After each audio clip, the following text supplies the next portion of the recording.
सबको मसीह में जय मसीह की। मैं विश्वास करता हूं कि आप सब अच्छे हैं, भले चंगे हैं और परमेश्वर के काम को अपने जीवन में देख रहे हैं। और मैं आशा करता हूं आज के वचन से परमेश्वर हमसे बात करेगा।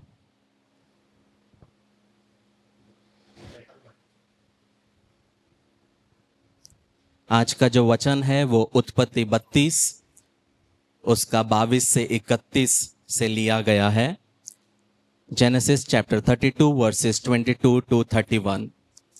उसी रात वह उठा और अपनी दोनों स्त्रियां और दोनों दासियों और 11 लड़कों के संग लेकर घाट से यब्बोक नदी के पार उतर गया।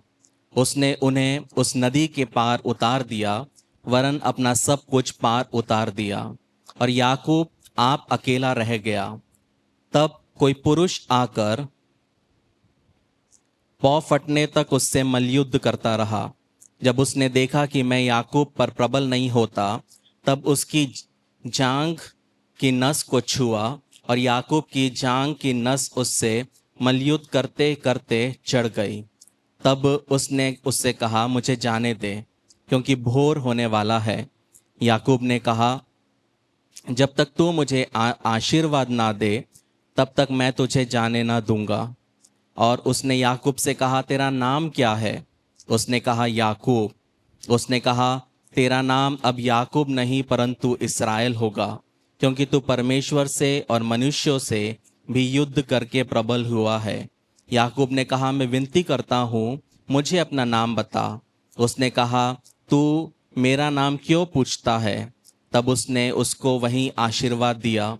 तब याकूब ने यह कहकर उस स्थान का नाम पेनियल रखा, परमेश्वर को आमने सामने देखने पर भी मेरा प्राण बच गया।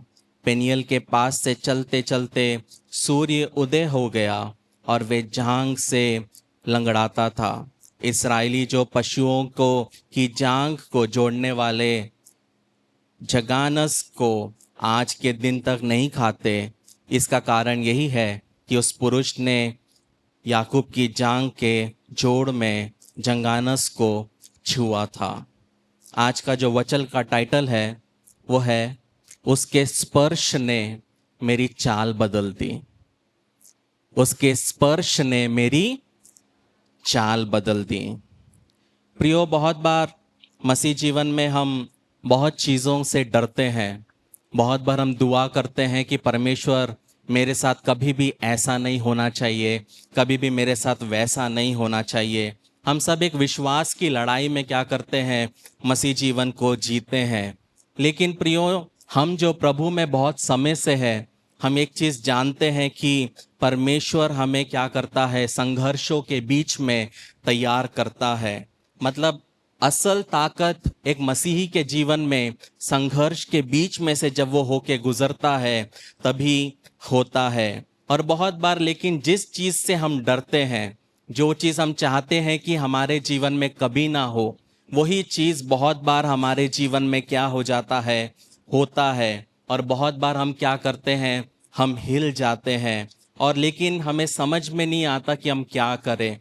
लेकिन जो हमारे पास में एक्सपीरियंस है, जब से हमने प्रभु को अपनाया, एक एक संघर्षों से होके जो हम गुजरे, वो क्या करता है, हमको हमको ताकत देता है, हमको क्या देता है, हमको बल देता है। बहुत बार हम कह सकते हैं एक दूसरे से कि मैं पता नहीं था मैं इस गड्ढे में कैसे गिर गई, पता नहीं था मैं इस गड्ढे में कैसे गिर गया, लेकिन एकाएक परमेश्वर ने अद्भुत रास्ते को खोला और मैं उसमें से क्या हुआ, मैं बाहर आ गया। तो आज जब हम याकूब के बारे में भी देखते हैं प्रियो, याकूब के जीवन में भी इसी तरह की क्या थी, एक आदत थी। और वो आदत के वजह से क्या होता था, वो हमेशा पीछे रहता था। लेकिन आपको समझना है प्रियो, जब हम हमारे जीवन को भी देखते हैं, प्रभु में आने के पहले हम कैसे थे और प्रभु के आने के बाद हम कैसे हैं। पहले हमारे मुंह में गाली पानी के जैसे रहता था, पहले अपशब्द रहते थे, पहले अनादर हमेशा हम करते थे, पहले हम अपने हिसाब से जीते थे। लेकिन प्रभु में आने के बाद क्या हुआ, हमारे जीवन में एक बदलाव आया। वो बदलाव क्यों आया? क्योंकि हमने प्रभु को अपने जीवन में क्या करने दिया, काम करने दिया। प्रियो, अगर हम परमेश्वर को काम करने नहीं देते तो हम आज भी पुराने जैसे ही रहते हैं। लेकिन बहुत बार प्रियो, हम प्रभु में तो आ जाते हैं लेकिन हमारा नया हम कभी बन नहीं पाते, क्योंकि हम कहीं ना कहीं क्या करते हैं, हम पुराने जीवन को पसंद करते हैं। पवित्रता में जीना हमको अच्छा नहीं लगता है। और वैसे ही प्रियो, याकूब भी था।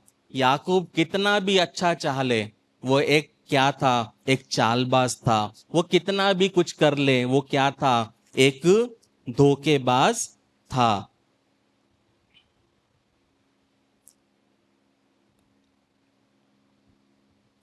जब हम 32वें अध्याय में आते हैं तो यहाँ पे हम देखते हैं कि याकूब के जीवन की जो परिस्थिति है वो बहुत खराब हो चुकी है। लेकिन प्रियो, 32 में जाने के पहले प्रियो, हमको एक चीज समझना पड़ेगा कि 28 में याकूब के जीवन में क्या हुआ। कहने का मतलब है प्रियो, याकूब जब अपने भाई को क्या करता है, दगा देता है, उसको बेवकूफ बनाता है, उसको धोखा देता है, और वहां से वो क्या करता है, वो भाग के आता है। जब वो भाग भाग के आता है तो रात को सो जाता है। जब वो सो जाता है तो वहां पे उसको स्वप्न दिखता है कि स्वर्ग से एक सीढ़ी क्या कर रही है, वहां पे उतर रही है। उसमें स्वर्गदूत क्या कर रहे हैं, वहां पे स्वर्गदूत उतर रहे हैं और चढ़ रहे हैं। और वो एक पल था याकूब के लिए कि अब उसको समझ गया कि मुझे अपनी जिंदगी को क्या करना है, सही करना है, मुझे अपने तरीके को सही करना है। फिर वहां से वो कहाँ जाता है, लाबान के पास जाता है, जहां पे 20 साल लाबान क्या करता है, जैसा ये था वैसे ही लाबान 20 साल उसको धोखा में रखता है, जो उसका बनता है उससे छीनता है। लेकिन परमेश्वर फिर भी उसको क्या करता है, आशीष देता है। लेकिन प्रियो, यहाँ पे एक चीज समझना है प्रियो, कि वो बदलने के लिए कोशिश करता है, लेकिन यहाँ पे साथ साथ क्या होता है, ईसौ जो एसाव उसका भाई था, उसने क्या किया, जब उसने अपने पिता से अपने आशीष को, भाई के आशीष को चुराया, तो एसाव क्या करता है, एसाव बोलता है कि अब ये जहां दिखेगा वहां पे मैं उसे क्या करूंगा, मार दूंगा। और एसाव गलत भी नहीं था, क्योंकि अगर आपके साथ में ऐसा कोई करता तो आप भी ऐसे ही सोचते कि जहां दिखेंगे हम इसको खत्म कर देंगे। लेकिन यहाँ पे आपको समझना है प्रियो कि एसाव जो था, भले ही याकूब पे गुस्सा था, लेकिन उस गलती की वजह भी कौन था, वो एसाव खुद ही था। कहने का मतलब है प्रियो, एक दिन एसाव क्या करता है, शिकार करके आता है। शिकार करके आता है तो बहुत भूख लगती है। अब जब भूख लगती है तब वहां पे 2 मिनट्स का मैगी तो था नहीं। अब भूख लगी है तो देखा तो उसका भाई याकूब क्या कर रहा है, मस्त खाना बना रहा है। अब जब मस्त खाना बना रहा है, भूख लगी है, और जब भूख लगती है ना तो दाल चावल भी बिरयानी लगता है। और जब उसको इतनी भूख लग रही है तो याकूब क्या कर रहा है, खाना बना रहा है, और वो बोलता है कि भाई मुझे क्या दे, खाने को दे। लेकिन याकूब क्या कहता है, अगर तू मुझे अपना पहलौठे का अधिकार दे देगा तो मैं क्या करूंगा, मैं तुझे खाने के लिए दूंगा। तो एसाव क्या बोलता है, अगर मैं मर जाऊंगा तो इस अधिकार का क्या मतलब, अगर मैं मर गया तो इस पहलौठे का क्या काम। बहुत आसानी से वो क्या करता है, ठीक है मैं अपना पहलौठापन तुझे देता हूं, और जल्दी से वो क्या करता है, खाना खा लेता है। प्रियो, यहाँ पे ये जो व्यवहार है प्रियो, ये एक बहुत डेंजरस व्यवहार है। पता है यहाँ पे क्या दिखता है, उसने एक छोटी सी चीज के लिए, टेम्पररी चीज के लिए उसने अपने परमानेंट आशीष को क्या कर दिया, दांव पे लगा दिया। बहुत बार हम टेम्पररी खुशी के लिए, बहुत बार हम टेम्पररी प्लेजर के लिए, बहुत बार हम टेम्पररी चीजों के लिए प्रभु को छोड़ देते हैं, अनंत काल को छोड़ देते हैं। हम प्रभु के साथ पवित्रता में चलना पसंद नहीं करते।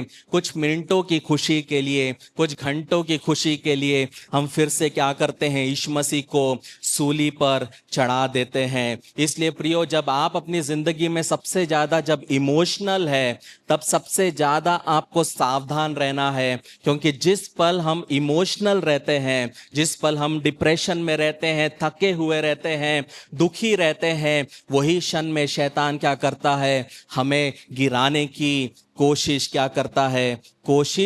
करता है। इसलिए प्रियो, शैतान हमें बहका ना दे। तो जब हम ऐसे परिस्थिति से होके गुजरते हैं, तो समझदारी से चलना हमारे लिए बहुत क्या है, आवश्यक है। क्योंकि बहुत बार प्रियो, हमारी भावनाएं हमें मुसीबत में डाल देती है। उसने ऐसा बोला और हम क्या करते हैं, बिना सोचे समझे जो मुंह पे आता है हम क्या करते हैं, बोल देते हैं। और बोलने के बाद 1-2 घंटे के बाद हमको महसूस होता है कि अरे, मुझे तो ये बोलने की आवश्यकता ही नहीं थी। इसलिए जब आप इमोशनली ड्रेंच्ड है, जब आप इमोशनली थके हुए हैं, जब आप डिप्रेशन में है, दुखी है, तो ये वो क्षण है जब आपको बहुत समझदारी से काम लेना है। क्योंकि अगर आप समझदारी से काम नहीं लोगे, तो शैतान को पता है कि किस तरह आपकी आशीषों को चुराना है, किस तरह आपके जीवन के ऊपर के जो परमेश्वर ने जो गुण रखे हैं, दान वरदान रखे हैं,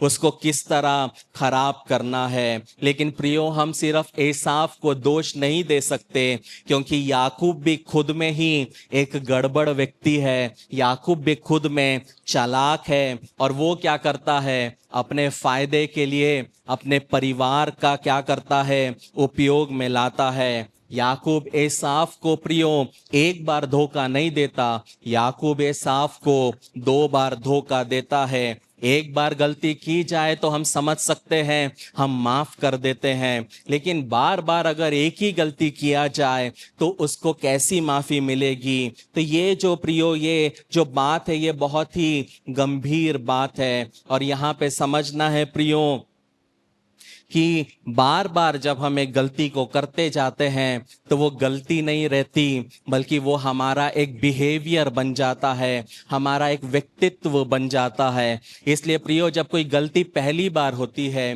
तभी उसको रोकना हमारे लिए बहुत आवश्यक है। लेकिन प्रियो, यहाँ पे उसका पहलौटापन खाने के लिए तो याकूब ने लिया, लेकिन वो ठीक था। लेकिन उसके बाद एक समय आया प्रियो, जब इसहाक को समझा कि अब वो ज्यादा जिंदा रहने नहीं वाला, और वहां के कल्चर के अनुसार जो पहलौटा रहता है, जो बड़ा बेटा रहता है, उसको पूरी जायदाद मिलती है। कभी कभी छोटे बेटों को कुछ कुछ मिल जाता है, लेकिन मोस्ट ऑफ द टाइम जो बड़ा बेटा रहता है, वो बड़े बेटे को पूरा जायदाद पिता देता है कि मेरे जाने के बाद अपने भाइयों का तू क्या करना, ख्याल रखना।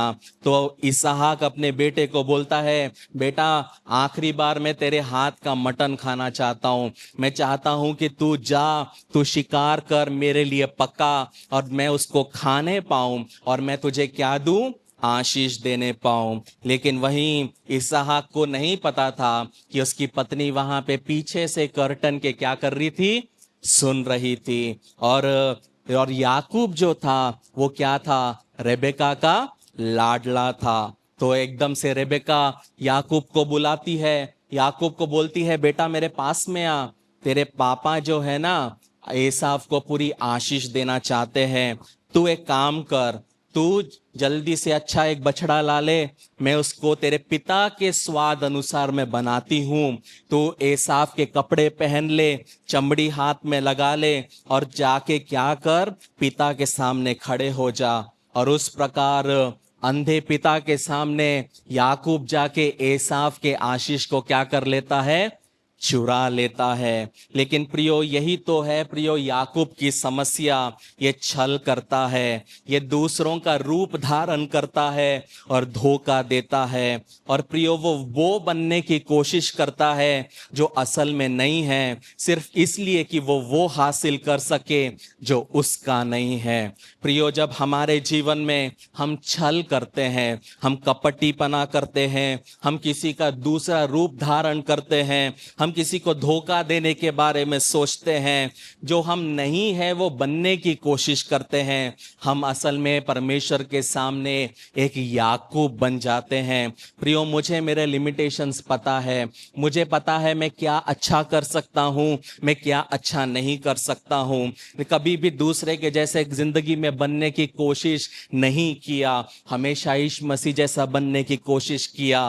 प्रियो, हमारे जीवन में हम लोगों को आइडलाइज करते हैं, मुझे उसके जैसा दिखना है, उसके जैसा बनना है, उसकी 3 गाड़ी है तो मुझे 4 चाहिए, उसका 2 BHK है तो मुझे 4 BHK चाहिए। प्रियो, आप अपनी तुलना लोगों से क्यों करते हैं? यीशु मसीह से क्यों नहीं करते, जिसका साम्राज्य, जिसका एक राज्य है। प्रियो, जब आप यीशु मसीह की तुलना करोगे तो जब आप इस पृथ्वी को छोड़ के जाओगे, एक 2 BHK नहीं छोड़ोगे, एक बहुत बड़ा अपने बच्चों के लिए एक लेगेसी को छोड़ के जाओगे। जब आप इंसान को देख के चलोगे तो इंसान के जैसे प्रॉपर्टियां छोड़ के जाओगे, लेकिन जब आप यीशु मसीह को देख के चलते हो प्रियो, आप प्रॉपर्टी नहीं बनाते, आप एक लेगेसी को बनाते हो। लोग आपको याद करते हैं, सिर्फ याद इसलिए नहीं करते हैं कि आपने कुछ किया, याद इसलिए करते हैं एक उदाहरण के तौर पे। इसलिए जब आप यीशु मसीह को देख के चलते हैं तो आप मिस्टर ABC नहीं बनते, जब आप यीशु मसीह को देखते बनते हैं आप यूनिक ABC बनते हैं। इंसान को देख के कॉपी करके जीना बहुत आसान है, दूसरे का देख के करना बहुत आसान है, प्रभु से पाके चलना बहुत क्या है, कठिन है। लेकिन प्रियो, एसाव की भी समस्या थी। याकूब तो छल करता था, धोखा देता था, लेकिन एसाव की भी आदत थी, वो क्या था, वो अपने भावनाओं को नियंत्रण में नहीं रख पाता था। एकदम से क्या होता था, गुस्से में आ जाता था, और गुस्से में वो क्या बोलता है, जहां मेरे को याकूब दिखेगा वहां पे उसका अंत हो जाएगा। ये जब सुनता है याकूब तो याकूब क्या करता है, वो डर जाता है और उसे समझ जाता है कि अब उसको उसके पिता का घर छोड़ना पड़ेगा, इस डर से कि एसाव उसको मार देगा। याकूब क्या करता है, याकूब अपने घर से निकल जाता है। लेकिन आपको समझना है प्रियो, जिस गलती को करने के लिए उसकी माँ ने उसको प्रेरित किया, और जिस बेटे ने उसकी माँ की गलत काम को सुना, पता उसका फल क्या हुआ? उसका फल ये हुआ, इसके बाद याकूब अपनी माँ को कभी देखने नहीं पाया। उसकी माँ मर गई, लेकिन याकूब उसकी माँ के पास नहीं रहा।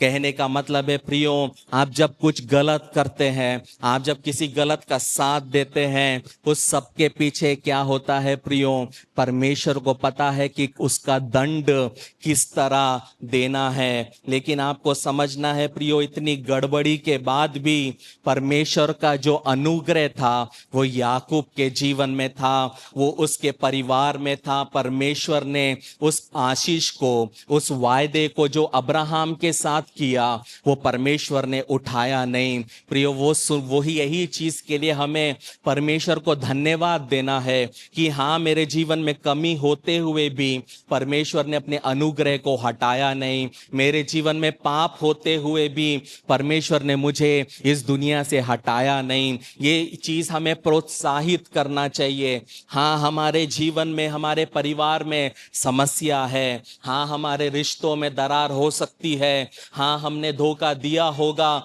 या हमें धोखा मिला होगा, लेकिन हमें एक चीज याद रखना है प्रियो, यदि परमेश्वर ने आपसे कोई वायदा किया है तो वायदा कभी वो तोड़ेगा नहीं। वो आपको भले वायदे के पास पहुंचने के लिए देरी जरूर होने देगा, लेकिन आपसे किया हुआ वायदा वो आपके द्वारा पूरा करेगा। इसलिए प्रियो, परिस्थिति को देखकर छोड़ो मत, परिस्थिति को देखकर हार मत मानो, परिस्थिति को देखकर अपने जीवन में गिव अप मत करो। कहने का मतलब है प्रियो, हमारे साथ परिवारों में हो सकता है कुछ गलत हुआ होगा, लेकिन टूटी हुई परिस्थिति से परमेश्वर आपके जीवन के ऊपर के आशीष को कभी भी छीनेगा नहीं। शैतान आपके जीवन में परिवार तोड़ने की कोशिश जरूर करेगा, लेकिन प्रियो, वो आपके वायदे को छू नहीं सकता, आपके ऊपर के बुलाहट को वो कभी छू नहीं सकता।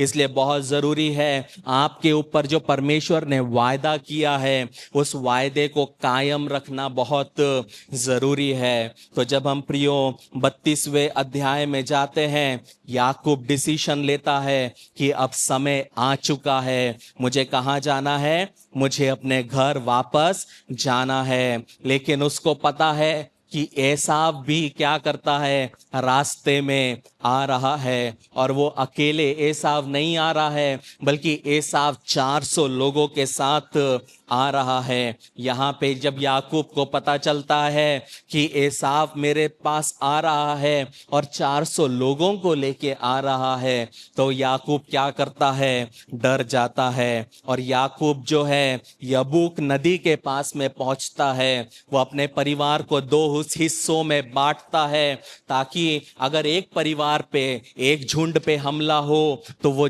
दूसरा झुंड बच जाए। यहाँ पे दिखता है प्रियो कि वो कितना शातिर था। उसने ये नहीं सोचा कि मैं अपने भाई का मुकाबला करूंगा। उसने ये नहीं सोचा कि जिस लाबान ने मुझे 20 साल मुझे चूसने की कोशिश की, लूटने की कोशिश की, और परमेश्वर ने मुझे आशीष दिया, तो क्यों ना मैं विश्वास करूं। लेकिन यहाँ पे भी याकूब अपनी फितरत से क्या नहीं हो पाया, वो बदल नहीं पाया। यहाँ पे भी उसने क्या किया, एक प्लान बनाया कि चलो मैं अपने परिवार को 2 हिस्से में बांटता हूं। और वो सोचता है कि हमला होगा तो कुछ लोग बच जाएंगे। वो अपने बुरे हालात के लिए अपने आप को क्या कर रहा था, वो तैयार कर रहा था। लेकिन याकूब जानता नहीं था प्रियो कि कभी कभी इनकार जो है प्रियो, ये परमेश्वर के ओर से सुरक्षा होती है। बहुत बार जब लोग हमें अस्वीकार करते हैं तो ये भी परमेश्वर के ओर से एक सुरक्षा होती है। क्योंकि आप सच्चे मन से उस व्यक्ति के पास जाते हैं, आप सच्चे मन से उस परिवार के पास जाते हैं, लेकिन परमेश्वर वहां पे ऐसा कुछ करता है जिससे वो व्यक्ति आपको तिरस्कार कर देता है, वो परिवार आपको तिरस्कार कर देता है, वो प्रोजेक्ट आपको नहीं मिलता है, वो टेंडर आपको नहीं मिलता है। और आप सोचते हैं कि परमेश्वर मैंने क्या किया, इस दुनिया का सबसे बड़ा पापी मैं ही हूं क्या, तू मेरे साथ ही ऐसा क्यों करता है।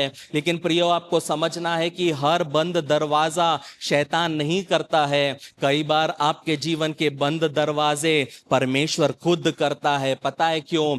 चोट पहुंचाने के लिए नहीं, बल्कि आपको छुपाने के लिए। याकूब पूरी कोशिश कर रहा था कि अपने परिवार को एसाव से बचा सके, लेकिन याकूब को यह समझ नहीं आ रहा था प्रॉब्लम एसाव नहीं है, याकूब को खुद याकूब से बचना जरूरी था। बहुत बार हमारी जिंदगी में भी ये होता है प्रियो, हमारा दुश्मन बाजू वाला नहीं है, हमारा दुश्मन हमारा पति नहीं है, हमारा दुश्मन हमारी पत्नी नहीं है, हमारा दुश्मन हमारे बच्चे नहीं है, हमारा दुश्मन हमारा कलीसिया नहीं है। प्रियो हमारा दुश्मन प्रियो हम खुद बन जाते हैं। क्यों, कैसे बन जाते हैं? हमारी खुद की सोच के वजह से। प्रियो जब हमारी सोच ही खराब है तो हम हर जगह क्या सोचेंगे, हम गलत ही सोचेंगे। हम हमेशा सोचेंगे मैं कोई लायक का नहीं हूं, हम हमेशा सोचेंगे बहुत देरी हो चुकी है, हम हमेशा सोचेंगे मैं कभी सफल नहीं हो सकता,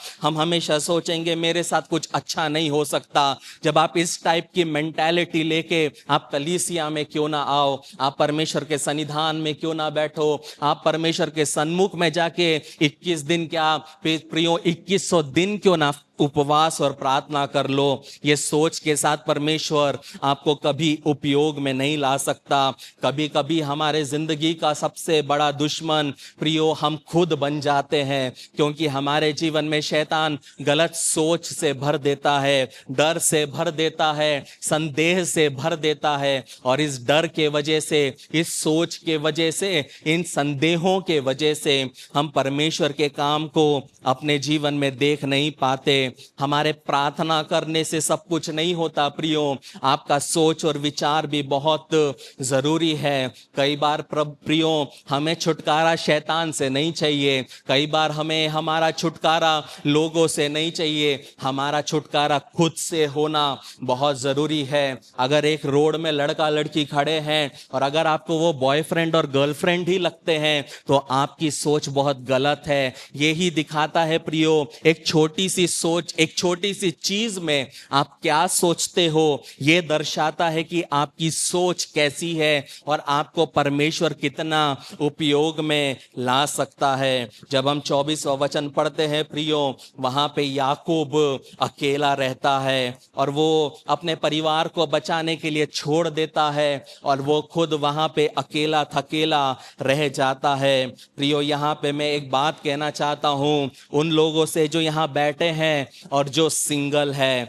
और उनको मैं एक चीज बताना चाहता हूँ, अकेले जिंदगी में रहना कोई समस्या नहीं है, सिंगल रहना कोई बीमारी नहीं है और इसका इलाज शादी भी नहीं है। ऐसे हजारों लोग आपको मिलेंगे कि जो शादीशुदा होते हुए अकेलापन महसूस करते हैं, जिनके बच्चे हो गए, परिवार है, लेकिन सब होते हुए भी अकेलापन महसूस करते हैं। जस्ट बिकॉज आपकी शादी नहीं हुई तो ये कभी मत सोचना कि आप अकेले हो। जस्ट बिकॉज पत्नी आ गई तो सब अच्छा होगा, पति मिल गया तो सब अच्छा होगा, ऐसा नहीं है प्रियो।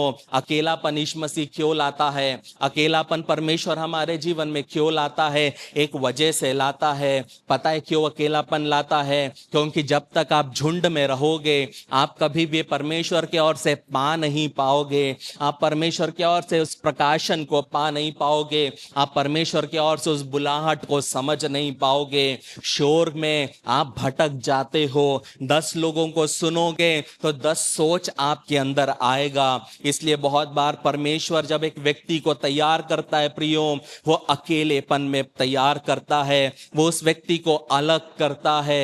यीशु मसीह को आत्मा अकेले क्यों मरुभूमि में लेके गया? क्योंकि अकेले कुछ काम होते हैं प्रियो जो परिवार के साथ नहीं हो सकते। अकेले परमेश्वर कुछ काम करता है जो कलीसिया के साथ नहीं हो सकता। इसलिए प्रियो परमेश्वर हम सबको एक ऐसे यात्रा में लेके जाता है जब बहुत बार हमको अकेलापन लगता है, हमको लगता है मेरा परिवार होते हुए भी मैं अकेला हूं, मेरी पत्नी होते हुए भी मैं अकेला हूं, मेरा पति होते हुए भी मैं अकेली हूं। लेकिन प्रियो इस अकेलेपन के पीछे एक रीजन है, क्योंकि परमेश्वर उस अकेलेपन में आपको तैयार कर रहा है। प्रियो अकेलेपन में वो आपको सिखा रहा है कि किस तरह अपने लड़ाई को जीतना है। यहाँ पे आपको समझना है इसलिए कि आप अकेले हैं तो कोई बीमारी नहीं है, आप अकेले हैं मतलब परमेश्वर आपको तैयार कर रहा है। जब हम 24वां वचन पे आते हैं वहां पे हम देखते हैं कि जब वो अकेला था तो कोई पुरुष आकर क्या करता है, पांव फटने तक उससे मल्लयुद्ध करता है।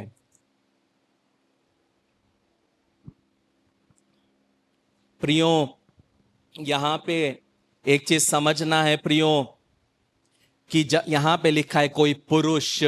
याकूब को नहीं पता है कि वो परमेश्वर है, उसको सिर्फ एक चीज लग रहा है, हो सकता है एसाव ने मुझे मारने के लिए किसी व्यक्ति को भेजा है। लेकिन धीरे धीरे वो लड़ता रहता है। लेकिन आपको समझना है प्रियो, ये अचानक से जब वो अकेला था उससे लड़ने के लिए परमेश्वर ने एक दूत को क्या किया, उसके पास भेजा।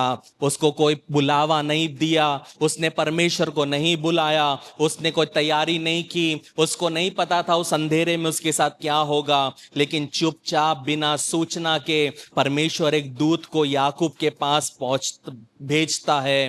प्रियो यही चीज आपके जीवन में आने वाले दिनों में परमेश्वर करना चाहता है। जब आप अकेलेपन से होके गुजरोगे, जब आप अपने जीवन में अपने आप को अकेला पाओगे, तो एक दूत आपके लिए परमेश्वर आपके जीवन में आपकी परिस्थिति में भेजना चाहता है। लेकिन आपको याद रखना है और समझना है प्रियो कि बिना चेतावनी के वहां पे याकूब से क्या होता है, वो दूत लड़ने आता है। कहने का मतलब है वो प्रियो, जब हम बहुत बार खुश होते हैं कि परमेश्वर मुझे आशीष देने वाला है, परमेश्वर मेरे जीवन में मुझे चंगा करने वाला है, लेकिन सवाल यह है प्रियो, आने वाले समय में कुछ लोगों के जीवन में परमेश्वर युद्ध करने आने वाला है। कहने का मतलब है प्रियो, वो जो दूत था वो याकूब के लिए नहीं आया, वो याकूब से लड़ने के लिए आया। कहने का मतलब है जब वही परमेश्वर जिस पे आप भरोसा रखते हो कि ये मुझे गड्ढे में से उठाएगा, दलदल में इसकी कीच से निकालेगा, यदि वही परमेश्वर आपसे लड़ने आएगा तो आप क्या करोगे? अक्सर हम कहते हैं शांत रहो क्योंकि परमेश्वर तुम्हारी ओर से लड़ेगा। लेकिन प्रियो, अगर परमेश्वर ही हमारी ओर लड़ने के लिए आ जाए, अचानक से परमेश्वर ही हमें चेतावनी दे, तो हम क्या करेंगे? लेकिन आपको समझना है प्रियो, ये जो लड़ाई है याकूब के साथ, ये क्या है? ये सोचने का एक तरीका है। यहाँ पे परमेश्वर क्या करते हैं? उससे लड़ने आते हैं, एक दूत उससे लड़ता है। बहुत बार हम सोचते हैं कि जब अच्छा होता है, आशीष होता है, तो ये परमेश्वर का काम है। लेकिन जैसे ही कुछ बीमारी आ गई, जैसे ही कुछ प्रॉब्लम हो गया, जैसे ही कुछ एक्सीडेंट हो गया, हम अचानक से बोलते हैं ये तो किसने किया? शैतान ने किया। लेकिन जरूरी नहीं है प्रियो हर काम शैतान का है। कभी कभी परमेश्वर हमारे जीवन में ऐसे काम को होने देता है ताकि उस काम के बीच में हम किस तरह व्यवहार करते हैं, उस चीज को परमेश्वर देखना चाहता है। कई बार प्रियो संघर्ष खुद ही परमेश्वर की योजना होती है। शैतान को डांटने से इसलिए कुछ नहीं होगा, जैसे ही कुछ होता है हम एकदम से यीशु के नाम से चिल्लाने लगते हैं, एकदम से रक्तम जे हम बोलने लगते हैं, एकदम से यीशु के लहू को पुकारने लगते हैं। परिस्थिति में जब आप होते हो प्रियो, आपके अंदर में वो डिजर्नमेंट स्पिरिट होना चाहिए, आपके अंदर में वो समझ होनी चाहिए कि ये जो मैं परिस्थिति में हूं, क्या ये शैतान के ओर से है, क्या ये परमेश्वर के ओर से है। इसलिए प्रियो बहुत जरूरी है कि हमारे कभी कभी जो प्रॉब्लम है, वो प्रॉब्लम की वजह परमेश्वर है ही नहीं। बहुत बार लोग मुझे प्रियो कॉल करते हैं और बोलते हैं पास्टर जी, एक व्यक्ति ने मुझे रिसेंटली मुंबई से कॉल किया, पास्टर जी दुआ करो, मेरे ऊपर 60 लाख का लोन है। मैंने पूछा ब्रदर ये 60 लाख का आपने किया क्या? तो बोलता मैंने ट्रेडिंग किया, मैंने ट्रेडिंग करते करते शेयर मार्केट में लगाते लगाते मैं 60 लाख के लोन में आ गया। मैंने बोला भैया ब्रदर, इसमें परमेश्वर कुछ नहीं कर सकता, तो आपकी गलती के लिए परमेश्वर भुगतान नहीं करेगा। कुछ लोग मेरे को बोलते ब्रदर मेरे ऊपर 21 लाख का लोन है, दुआ करो मेरे अकाउंट में 21 लाख रुपए आ जाए। मैंने बोला उसके लिए आपको दूसरे पासबान मिल जाएंगे, मैं नहीं मिलने वाला, क्योंकि तुम्हारी गलती के लिए परमेश्वर कभी भरपाई नहीं करेगा।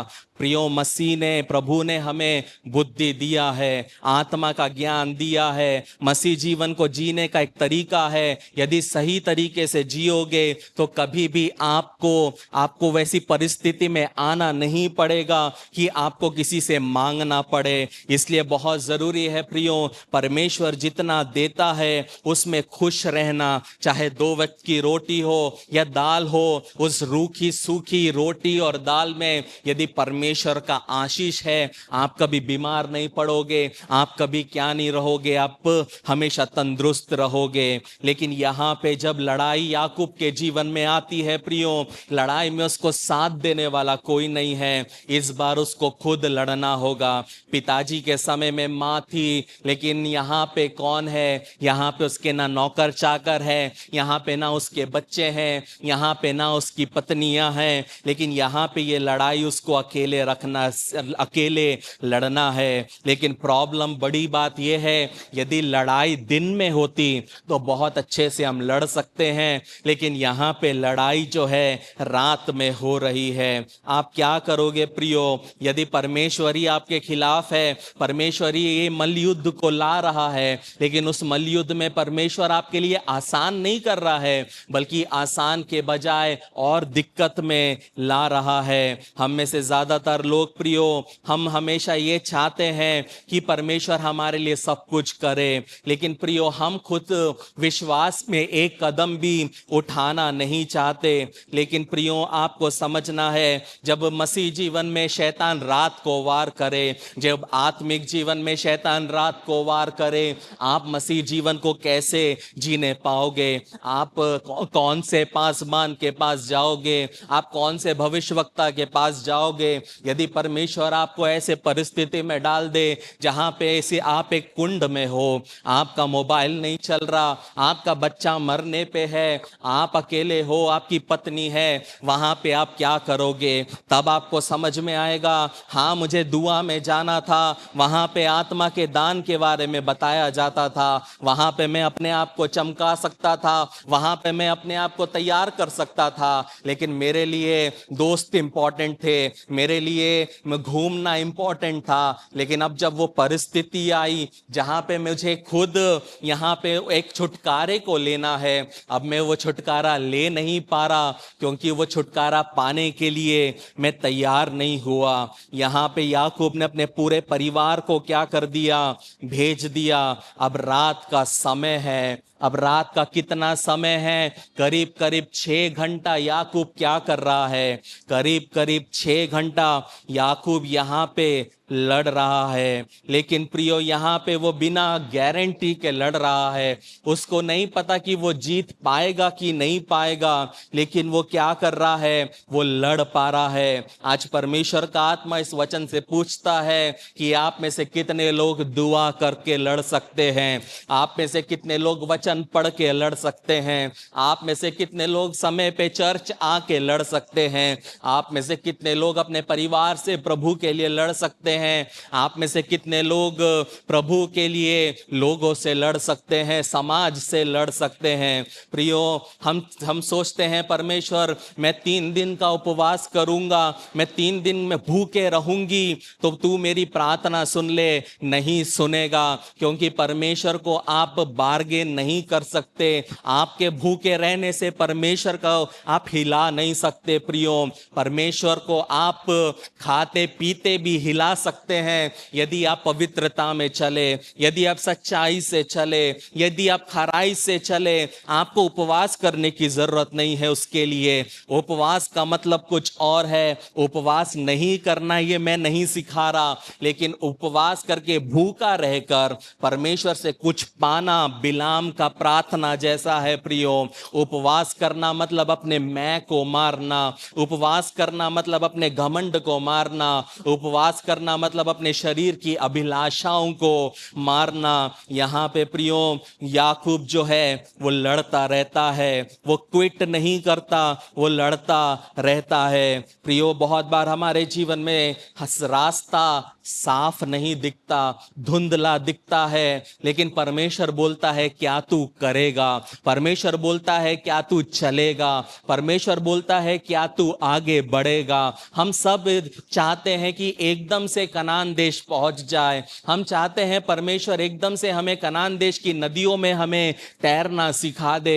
प्रियो, कनान देश में जाने के लिए एक यात्रा है। उस यात्रा में धूप है, उस यात्रा में गर्मी है, उस यात्रा में प्यास है। बिना इन चीजों को तैयार हुए आप दूध की नदियों को कैसे एंजॉय कर पाओगे? जब तक आपने प्यास को महसूस नहीं किया, तब तक आप पानी जब आप पियोगे तो उस आशीष को समझ नहीं पाओगे। जब तक आप धूप में काम नहीं करोगे, तब तक एक पेड़ की छांव को आप समझ नहीं पाओगे। जब तक आप दूसरे की निंदा नहीं सुनोगे, जब तक लोगों की गाली नहीं सुनोगे, जब तक लोग आपको दबाएंगे नहीं, तब तक आप अपने परिवार के प्रेम को समझ नहीं पाओगे। तब तक आप अपने पिता की मेहनत को समझ नहीं पाओगे। तब तक आप अपनी माता की मेहनत को समझ नहीं पाओगे। ये सब हमारे लिए बहुत आवश्यक है। यहाँ पे याकूब क्या करता है प्रियो? यहाँ पे याकूब थामे रहता है, यहाँ पे लड़ता रहता है। हो सकता है आप कुछ समझ नहीं पा रहे, लेकिन इस वचन से आत्मा कहता है थामे रहो इस मसीह का हाथ। आपको आपका भविष्य धुंधला लग रहा है, लेकिन थामे रहो यीशु मसीह का हाथ।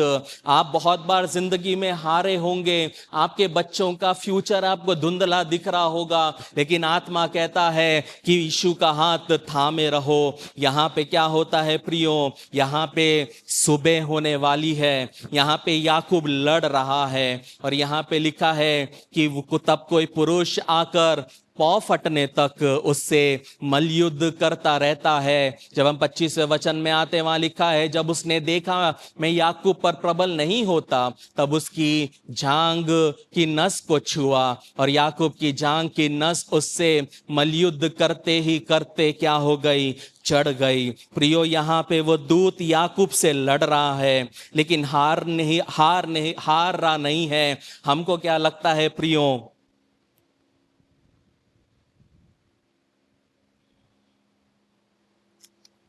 हमको क्या लगता है प्रियो, ऐसा कैसे हो सकता है? परमेश्वर का दूत एक व्यक्ति से कैसे हार रहा है? प्रियो, यही है सोच, यही है समझ।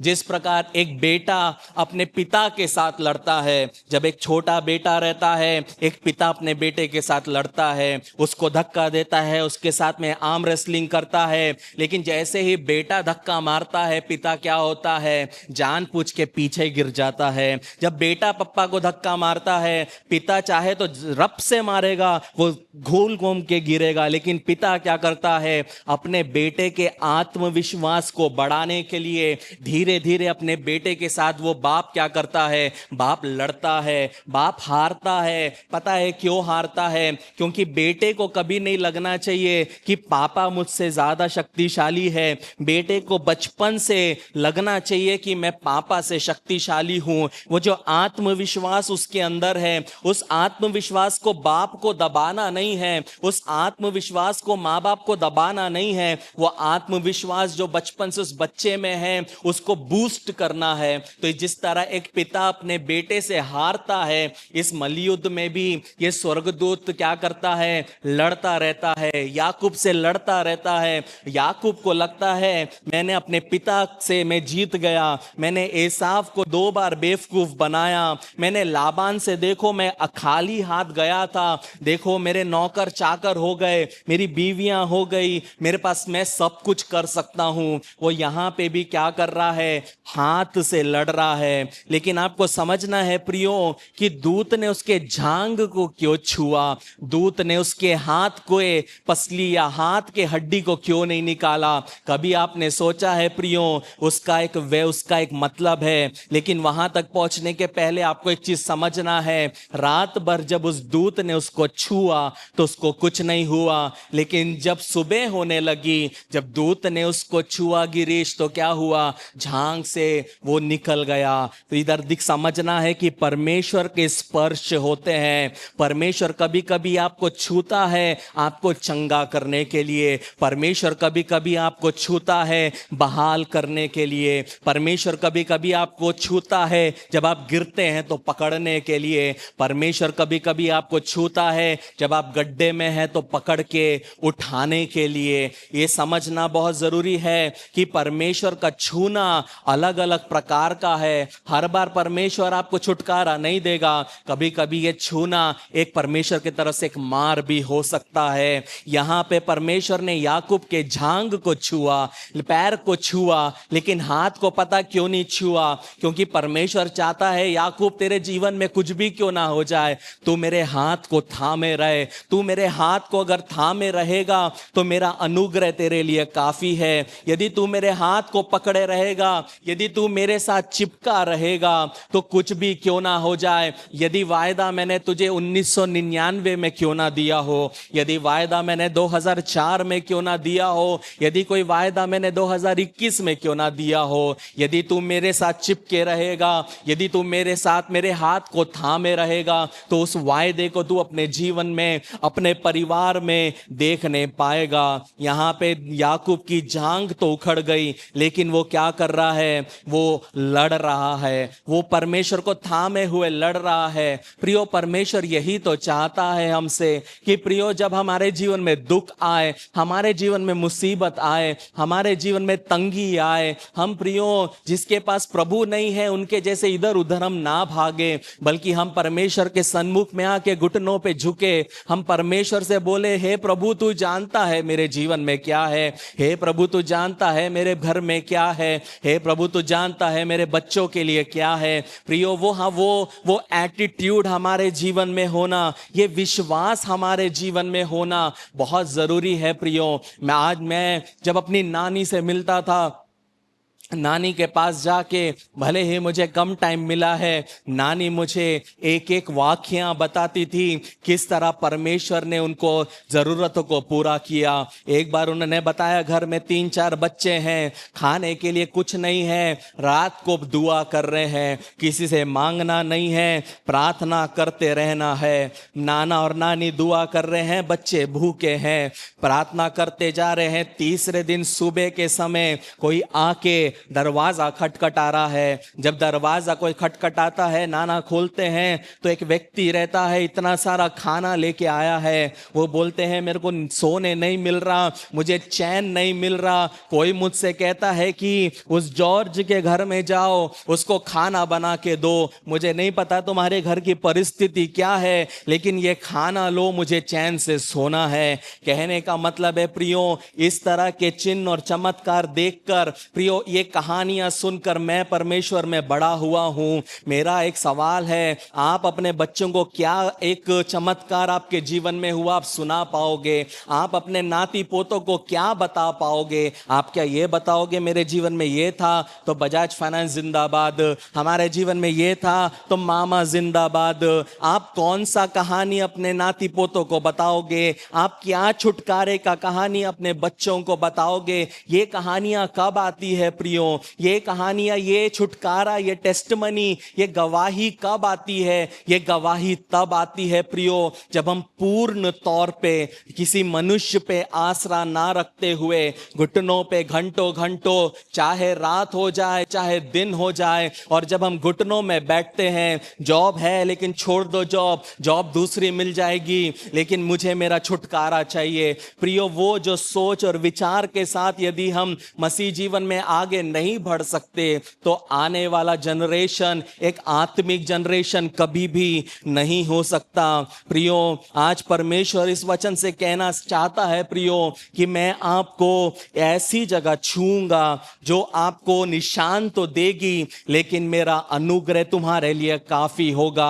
प्रियो, आने वाले समय में कुछ लोगों के जीवन में परमेश्वर झांग को पकड़ने वाला है, कुछ लोगों की चाल बदलने वाली है, क्योंकि मलयुद्ध तो आप लड़ रहे हो, लेकिन याकूब यहां पे मलयुद्ध में समझ नहीं पा रहा है कि वो कभी भी परमेश्वर के दूत से क्या नहीं हो सकता, वो जीत नहीं सकता।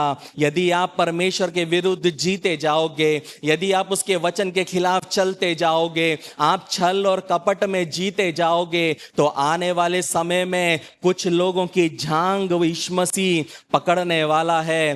कितने लोगों को याद है, सालों पहले मैंने विवेक को बोला था सुधर जा, लेकिन सुधरा नहीं, तो हम सबके सामने गवाही है कि परमेश्वर ने उसको किस मौत के कुएं तक लेके गया। सिर्फ वो सुधरा नहीं, उसके वजह से प्रियो, वो सिर्फ वही सफर नहीं किया, उसका परिवार सफर किया। ये याद रखना, जब हम परमेश्वर की चुनौतियों के सामने, हम परमेश्वर के वचन के सामने जब हम बदलते नहीं, सिर्फ हम नहीं संभलते, हम नहीं सफर करते, बल्कि हमारा कुटुंब, हमारा परिवार भी हमारे साथ में क्या करता है, सफर करता है। इसलिए कई बार परमेश्वर को हमको तोड़ना पड़ता है। वो इसलिए नहीं तोड़ता प्रियो कि हमें चोट पहुंचाए, वो इसलिए तोड़ता है कि वो हमें छुपा सके, हमें तैयार कर सके।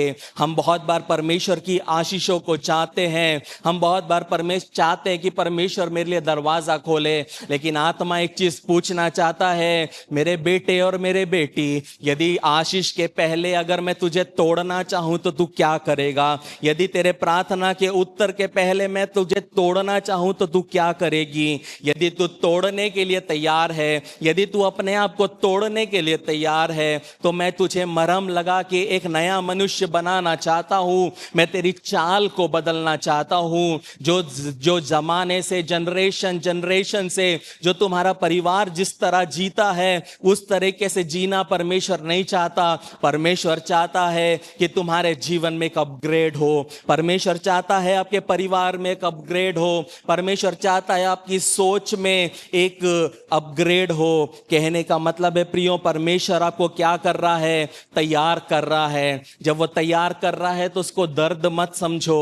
जब वो तैयार कर रहा है तो उसको श्राप मत समझो। आप जब वो तैयार कर रहा है तो समझो कि मेरे जीवन में परमेश्वर एक अद्भुत काम कर रहा है और करने वाला है। हम में से आज यहाँ पे कुछ लोग यहाँ बैठे हैं जो इस तरह महसूस कर रहे होंगे कि मेरे को परमेश्वर ने तो तोड़ दिया, अब मैं कोई काम का नहीं, मैं अब किस काम का हूं। लेकिन प्रियो, कई बार परमेश्वर लंगड़े, लूले और अंधों को अच्छे व्यक्ति से बेहतर उपयोग में लाता है। पता है क्यों? क्योंकि लंगड़े, लूले, गरीब और जो झोपड़ी में रहने वालों के पास में मामा, ताया, काका और कोई बाहर और कहीं का सपोर्ट नहीं है। उनके पास में सपोर्ट सिर्फ परमेश्वर का है। प्रियो, परमेश्वर एक ऐसे व्यक्ति को ढूंढता है जिसका भरोसा सिर्फ परमेश्वर पे है। हम गा तो सकते हैं कि मेरा भरोसा तू है, तू मेरा भरोसा है। हम गा सकते हैं, आराधना कर सकते हैं, लेकिन जब चलने की बात आती है तो बहुत बार हम क्या करते हैं? हम हार जाते हैं। हम सोचते हैं इस परिस्थिति में से मैं कब निकलूंगा, या मेरे सहने का अंत कब होगा। लेकिन आज परमेश्वर का आत्मा इस वचन से कहना चाहता है, थामे रहो, थोड़ा और समय थामे रहो, तुम उसके काम को अपने जीवन में देखने पाओगे। यहाँ पे याकूब अकेला था, उसको समझ नहीं आ रहा था क्या होगा, लेकिन यहाँ पे जो उसके साथ हो रहा है उसको अभी भी कुछ समझ नहीं आ रहा है। लेकिन जब हम 27वें वचन में आते हैं,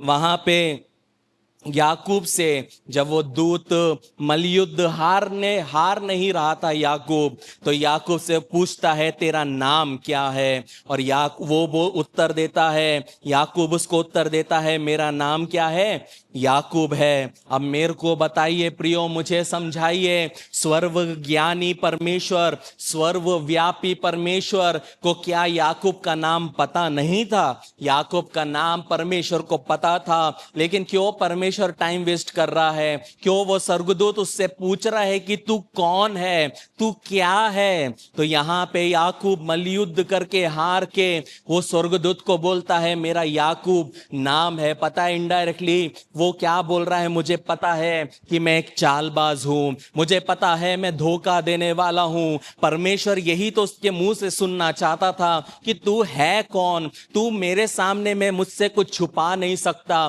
तू किसको मेरा बल दिखा रहा है? तू किसको मसल दिखा रहा है? तू किसको अपनी प्रॉपर्टी दिखा रहा है? तू किसको अपनी एफडी दिखा रहा है? तू किसको अपनी डिग्रियां दिखा रहा है? तुम्हारी डिग्री, तुम्हारा बल, तुम्हारी शौहरत, ये परमेश्वर के सामने सड़े हुए बोरा है प्रियो। लेकिन यहां पे परमेश्वर याकूब को समझा रहा है, तू मुझसे कभी जीत नहीं सकता, तू हमेशा हारेगा। यदि मुझे हराना है तो मैं तुझे चुटकी में हरा सकता हूं, लेकिन तू कौन है ये समझना तुझे जरूरी है।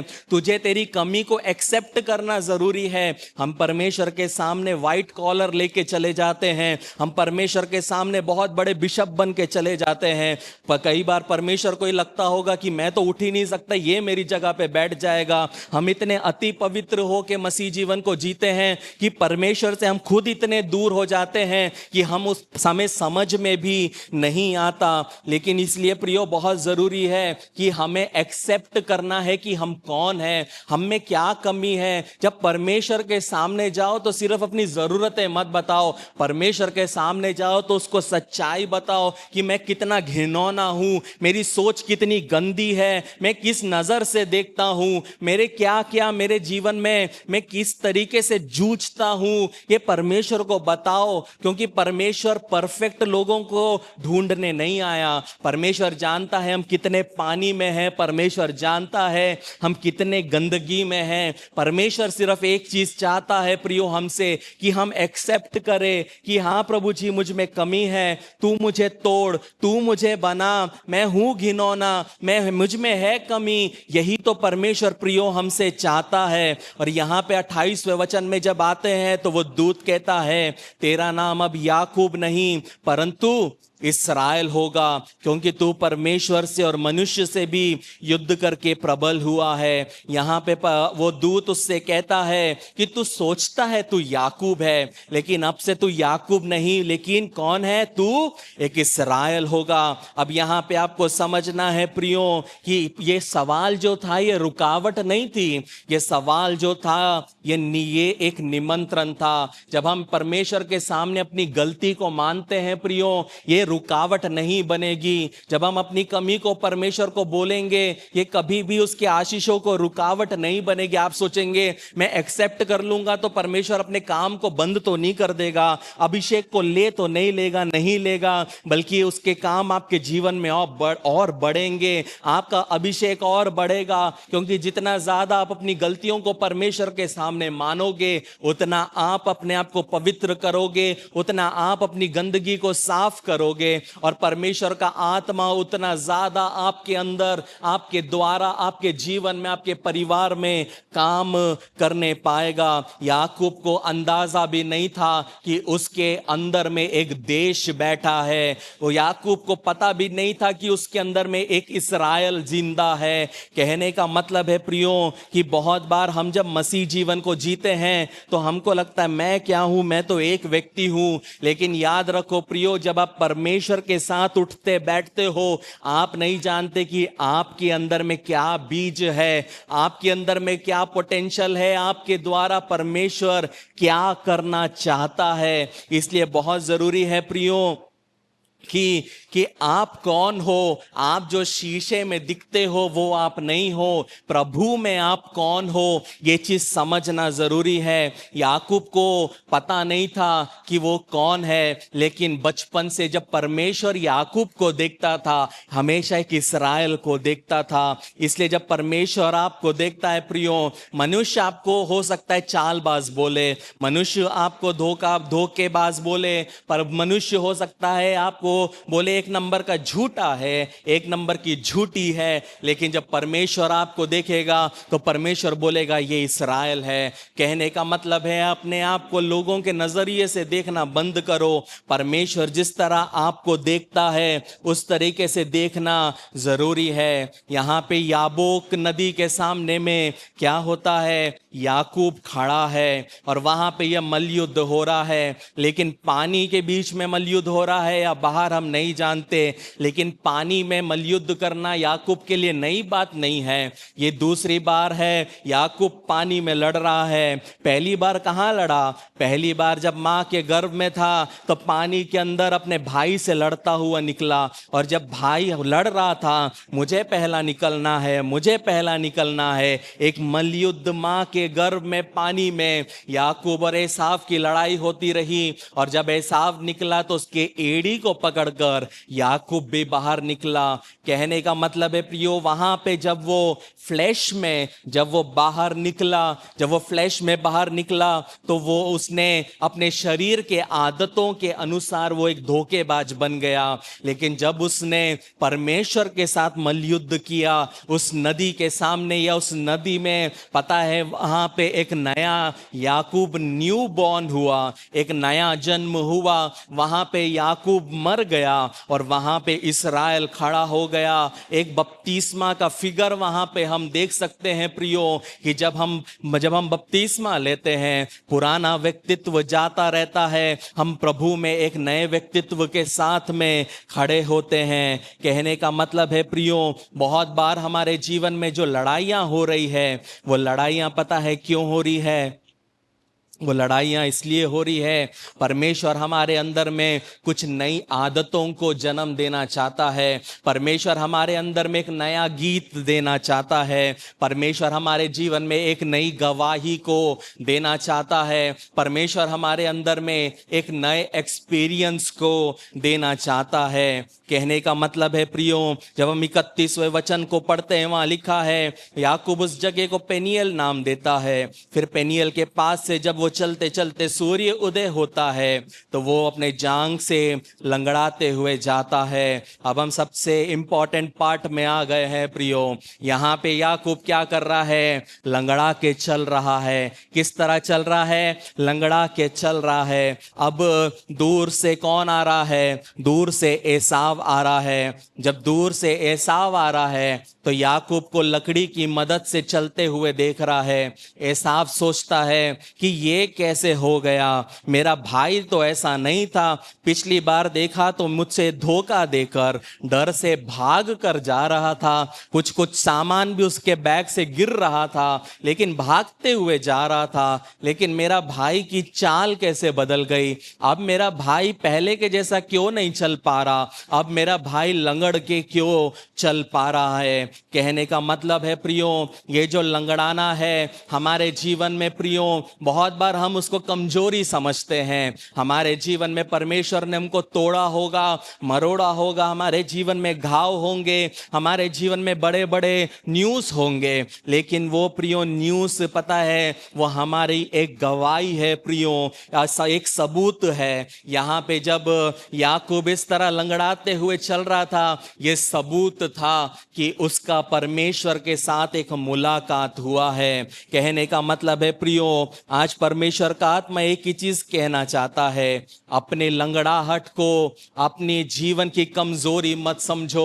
आपके जीवन की जो लंगड़ाहट है वो आपकी गवाही है, वो आपकी गवाही है। आज यदि परमेश्वर आपको छुएगा तो आपके जीवन में हो सकता है आप लंगड़ोगे, आपके जीवन में हो सकता है कमियां दिखेगी, लेकिन उसके लिए उसको अपनी कमजोरी मत समझो। ये मत समझो मैंने बहुत बड़ा पाप किया उस वजह से हुआ, ये मत सोचो मेरे बाप दादाओं ने पाप किया उस वजह से हुआ। अपने आप को खुद से मारना बंद करो। लेकिन आपको समझना है प्रियो कि यदि आप झेले हो तो परमेश्वर के साथ यदि आपने कुश्ती की है तो परमेश्वर आपको क्या करेगा? बदलेगा। कहने का मतलब है प्रियो, ये जो नई चाल है, ये प्रभु में जो नई पहचान है, ये पहचान ने आपको एक नया उद्देश्य दिया है। और वो नई उद्देश्य क्यों दिया है? ताकि आप उसके लिए जी सके। प्रियो, जब हम परमेश्वर के साथ में सही रूप से चलते हैं, जब हम परमेश्वर के साथ में ईमानदारी, सच्चाई और खराई से चलते हैं, तो ही वो हमारे जीवन में स्पर्श को लाता है। आपको समझना है प्रियो, कई बार परमेश्वर ऐसे काम करता है जो आप समझ नहीं पाते, और आपको शायद पहले कभी समझेगा भी नहीं जब आप उसमें से होके गुजर रहे हैं।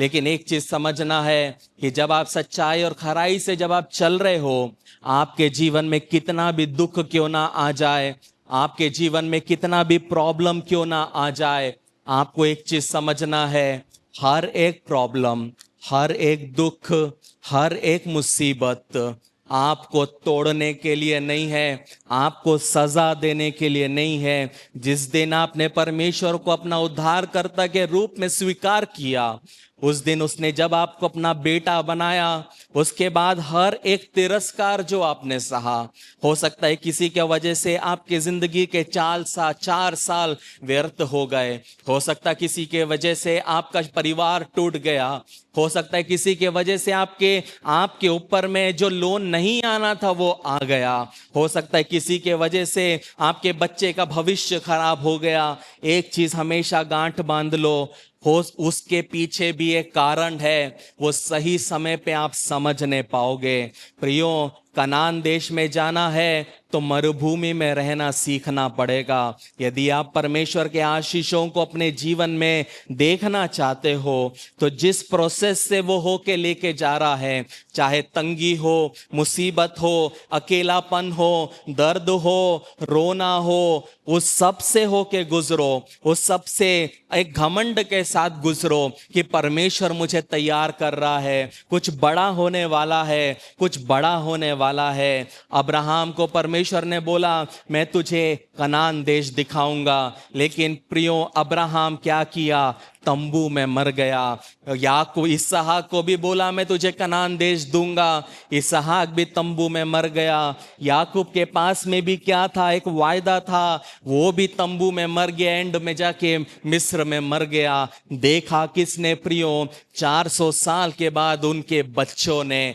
कहने का मतलब है प्रियो, जरूरी नहीं है हर एक वायदे आपके लिए हैं, लेकिन कुछ वायदे आपकी पीढ़ी के लिए है। उन पीढ़ी के लिए विश्वास योग्य रहना सीखो। हाँ, हो सकता है वो वायदे आप नहीं देख पाओगे, कोई बात नहीं, लेकिन वो वायदे हो सकता है आपके विश्वास योग्यता के वजह से वो वायदों का फल आपके बच्चे देखने पाएंगे या वो बच्चे के बच्चे देखने पाएंगे। इस तरह का प्रकाशन के साथ यदि आप अपने मसीह जीवन को जियोगे तो आपकी अभी की परिस्थिति को देखकर आप कभी भी परमेश्वर के साथ में मल्लयुद्ध नहीं करोगे, आप कभी भी परमेश्वर के विरुद्ध में नहीं बोलोगे, आप परमेश्वर से कभी लड़ोगे नहीं, लेकिन आप इस सोच के साथ चलोगे कि मैं जो जी रहा हूं जरूरी नहीं है प्रियो, ये जरूरी नहीं है कि ये मेरे लिए है। मैं आज पवित्रता से चल रहा हूं, सच्चाई और खराई से चल रहा हूं, इसलिए नहीं मेरे लिए, इसलिए नहीं कि स्वर्ग में मुझे और 2 मोती चाहिए या और बड़े भवन चाहिए, नहीं, मैं पवित्रता से जी रहा हूं क्योंकि मेरी पवित्रता की आशीष मेरे बेटे के जीवन में, मेरे बच्चों के जीवन में, उनके नाती पोतों के जीवन में एक अनुग्रह का बादल बन के उनके उपजीवन में रहेगा। यह सोच के साथ मसीह जीवन को जीना हमारे लिए बहुत आवश्यक है। इस वचन से परमेश्वर आप सबको आशीषित करे। आमीन आमीन। तो आप विवाह के लिए आगे कदम बढ़ाने को तैयार हैं, बधाई। इससे पहले कि आप अपनी शादी के दिन की तैयारी में जुट जाएं, योजना बनाएं और परेशान होने लगें, एक सबसे महत्वपूर्ण बात न भूलें, आपकी शादी। एक अध्ययन के अनुसार विवाह पूर्व परामर्श या वैवाहिक थेरेपी पूरा करने वाले जोड़ों में तलाक की संभावना 31% तक कम होती है और कोर्टशिप टू मैरिज इसमें आपकी मदद करता है। हमारे कोर्स और पाठों में विवाहित जीवन के संघर्षों, वास्तविकताओं और रोजमर्रा की दिनचर्या जैसे कई विषय सम्मिलित किए गए हैं। इस कार्यक्रम पर कई जोड़ों का भरोसा रहा है जो जिंदगी के इस नए स्तर पर जाने के लिए तैयार हैं। लेकिन इसके लिए सिर्फ हमारी बात को ही न माने, आप अपना पहला पाठ मुफ्त सीख सकते हैं। एक बार जब आप कोर्टशिप टू मैरिज के साथ रजिस्ट्रेशन करते हैं तो आप हमारी 30 दिन की मनी बैक गारंटी द्वारा भी सुरक्षित रहते हैं और आप तैयार हैं एक सुखी वैवाहिक जीवन के लिए। courtship2marriage.com पर आज ही अपना पहला लेसन शुरू करें।